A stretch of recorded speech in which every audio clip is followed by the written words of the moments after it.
குருச்சேத்திர போர் முடிந்துவிட்டது. போர்க்களம் அமைதியாக இருந்தது. பலர் உயிரிழந்திருந்தார்கள்.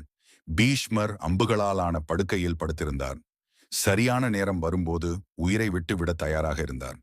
ஒரு நாள் யுதிஷ்டிரர் போர் காரணமாக ஏற்பட்ட அழிவுகளால் மனமுடைந்த நிலையில் பீஷ்மரை சந்தித்தார்.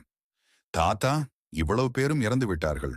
இந்த போரை நடத்தியதாலா தவறு செய்தேன் என கண்ணீர் மல்க கேட்டார் யுதிஷ்டர்.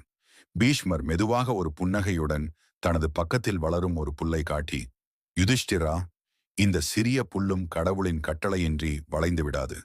நீ நீதியை சார்ந்து உன் கடமையை செய்தாயே. நடந்ததெல்லாம் அனைவரின் செயல் வழியாய் நடந்ததாம். யுதிஷ்டிரர் புல்லை பார்த்தார். பிறகு பீஷ்மரை பார்த்தார். ஆனால் தாத்தா, சரி தப்பென்று நிச்சயமாக எப்படி தெரிந்து கொள்வது? பீஷ்மர் மெதுவாக சொன்னார். அதுதான் பெரிய போராடல். வெளியிலல்ல, உன் உள்ளேயே. உன் மனம் அமைதியாக இருந்தால் உன் இருதயத்திலிருந்து தர்மத்தின் குரல் கேட்கப்படும்.